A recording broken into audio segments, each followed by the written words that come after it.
Hey! Hello, Amy, and we got Troy too. Yeah. Wow, I did not even know that was happening. This is such a blessing. Set. We're finally together for the first time in forever. So I was like, you're staying with me all the time.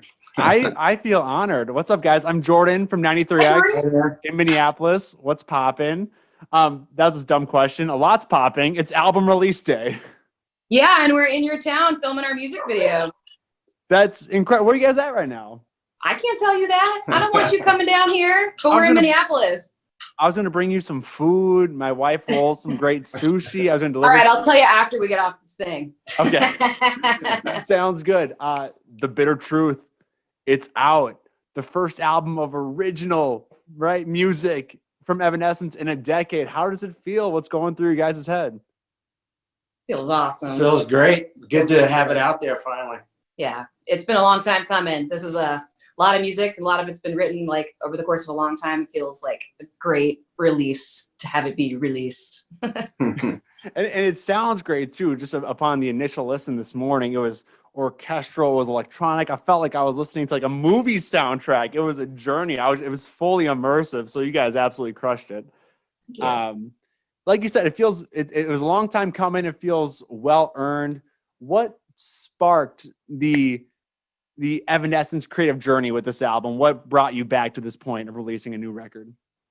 It's hard to define. I feel like we've been on a path for a while of like blending like shows and ways to be creative in different ways. We did our whole, orchestral and electronic thing in 2017. We were touring that with a live orchestra for a while. And honestly, we loved it. It was awesome. Bucket list for me.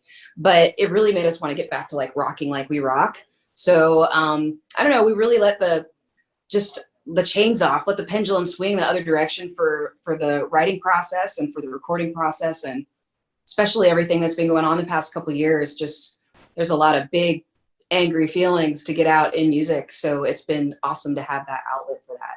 For sure. And the blend of the rock and these orchestral and electronic elements that you learn from synthesis, it's just a flawless merging of all that. And I feel like I'm totally standing right now, but the album really hit. So, and it's fresh in my brain. That's awesome. Yeah, you guys went for it. What, I think we're circling this question, but what was the biggest point of growth for you guys as a band, as writers, as producers? What was your biggest evolution, or what are you most proud of in that regard? Like on this chapter here now, or you mean over the course of our lives? Oh, let's say that's a much bigger question. No, that's like a Joe Rogan 4-hour podcast thing. Let's keep it to a small Jordan 93X answer here. Size. What do you think? Do you have an answer for that? That's tough. Yeah, that's I mean, I can't think of a major turning point, of doing something super different all of a sudden. It's always changing. Our views, on music, the type of music we listen to, it's always evolving. So it was cool. We went into the studio in January of last year with Nick Raskulinix, our producer that did the whole thing, without the album fully written, just with a handful of songs. And, the original plan was to go and record 2, and things were going so great. It turned into 4. And I think in that moment with the pre-production and getting it all together and really finalizing a few songs, we got like this window of what we were doing, like what the album was sort of setting out towards, and what our vibe was like with Nick, and just this, okay, this is what we're doing. Let's do this now. And then right after that, COVID hit, everything got a little more complicated, lockdown. But I mean, we just took that time to totally focus on making the album, like writing the rest of the songs, like just using the fire and energy. Hey, there's Will. Hi. Will. Duh. Hey, Will, how you doing? I'm doing well, thank you. We're on the radio. Yeah. Are you enjoying our city? So don't say bad words. You can say bad words. Can you say bad words? We can edit it out. It's all good. 1, 2, 3.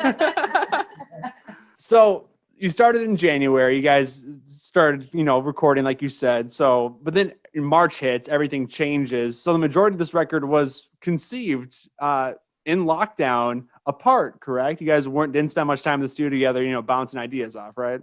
Well, not exactly. Are you about to go on set? Yeah. Okay. Say bye to Will. Okay. Bye, Will. Sorry for hitting you with that question. Sorry. And We actually got back together in the end of July to like. Okay.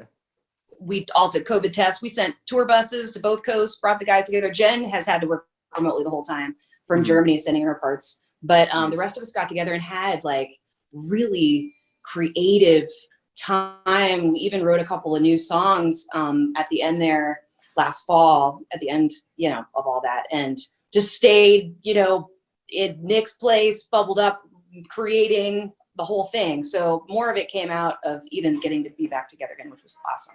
There's been a lot of discussion around that, how people have been getting into hobbies, whether it be baking bread, like we saw in June, or, you know, getting back to their creative roots. Why do you think the shutdown sparked so much within people, whether it be Evanescence or otherwise? I think it's two things. One is like just straight up boredom, like being stuck, like with nothing else to do. And like, okay, I don't want to just like sleep through life. Like I want to make something, even if it's like bread, you know, or like improve some skill, like work on an instrument that you haven't played in years or whatever it is. We've seen people all over the world doing that. It's been a really cool time, I think, for artistic inspiration. But beyond that, it's been an emotional time. It's been a time of uprising and frustration and fears and anxiety about like what's next, like what's coming, when is this going to end, all of that. So, you know, instead of just holding those things inside, at least for me, like we needed to get that out. And I feel really lucky to have this be my job that I'm actually kind of supposed to be doing, because that is what I would want to be doing, is pouring that into something and turning it into something good and making it feel like something good, you know, came out of this. Something good came out of this horrible time, you know, instead of it just being this year that I'd like to pretend never happened. You know, two things with that, with the creative outlets of being locked inside. I'm a little bit bummed that you guys are working on a record during this time, because I wanted Troy on TikTok doing some of the dances and really expressing himself that way, like really getting moving. Do you think you got that in you? Now? TikTok? Yeah. I don't have a TikTok account, actually. We have a band one. We're getting into it a little more. We have a funny idea that we're working on.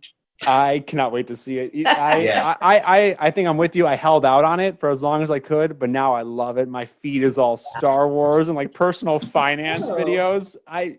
Don't sleep on TikTok. It's phenomenal. No, there is no sleeping. It's just laying there scrolling and scrolling and scrolling and scrolling and scrolling.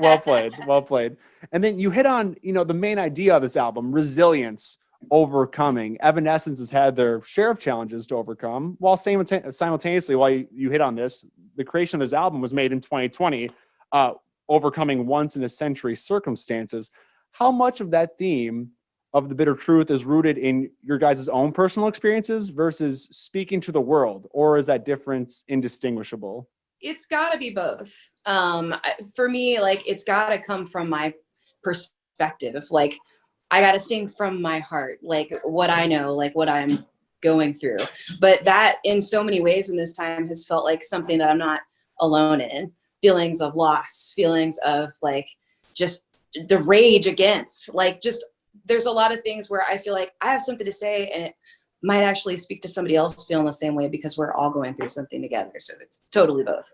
Yeah. And when you hit on the themes of like, you know, we're talking about tackling misogyny or racial inequality, do you ever get concerned that there'll be some people that just shut you guys down, that, oh, no way, I'm not going to hear that? Is that a concern, or is that secondary? You can't have that be a concern when it's about something that's right. Yeah. When it's something that's right or wrong, if I wasn't putting my like belief that we must be all equal above want to be popular with our fans, then I would hate myself as a person. Some things are just more important than that. And it is, and we have people that are, you know, we want to unify, we want to spread love, we want to spread light and truth, and that's it. We're not about hating on stuff. So hopefully people can hear that and don't want to shut their ears to that noise. But if they do, that's okay. They don't have to listen. Well, I hope they do open their heart to that. And two, I hope they do listen, because it's a great album. And I love that intentionality, and I love that knowing yourself, not being scared. I feel like so many people are, at least maybe not artists, because you guys are predisposed to put yourself out there, but a lot of people are scared to to speak those truths. So I'm glad you guys have that outlet to perhaps inspire to help other people become resilient and turn on that part of their soul and their heart. I love that. That's cool. Thanks.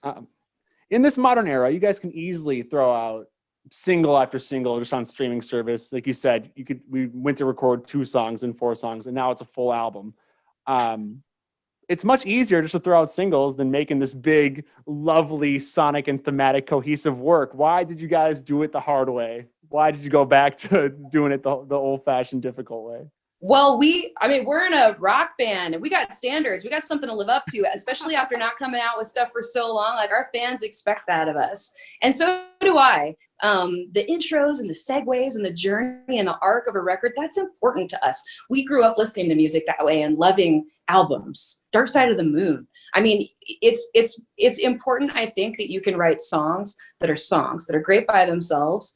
But I think it's also important for us in the type of band that we're in to also be able to give a full book, not just a chapter. And it feels good because our music is pretty diverse. So to have a whole album lets it feel like each song doesn't have to be trying to pack in our entire identity into one. It's really hard to do that. So this allows for some separation and some different, colors and different moments on the album. And the transitions between songs, like between track 1 and track 2, just the seamless swoop. Now we're in another song. Oh, it's so cool. Thank you. It's like a single shot. Thanks for listening. Movie. Oh, I'm not coming in. I'm never coming in blind with you guys or anyone, but it truly is a dynamic listen. And I hope people spend time with the entire record, not just the singles. Me too. As we wrap up here, I want you guys to go enjoy our city and have some fun on this lovely March day, which don't come around very often.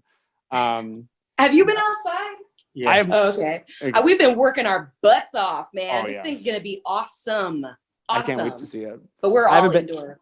I haven't been outside either, so perhaps we can all get some fresh air. I feel you. There's no windows in here.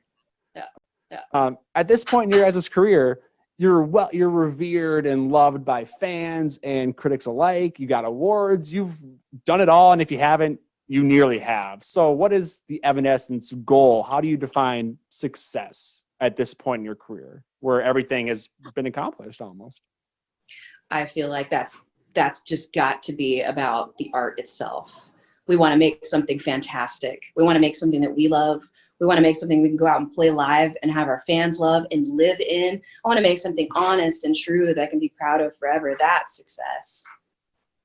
Boom. And with that, the bow tie is on the interview. There you Amy go. And Troy, thank you so much for the time. Congrats on the record. Time. Take care. Let me know where you're at. And the sushi from my wife and I are coming. Actually, we don't have the materials. I'm lying. I'm lying. Okay. All right. I'll call you right back. Guys, have a great night. I'll talk to you later. Okay. You too. See you, Jordan. See ya.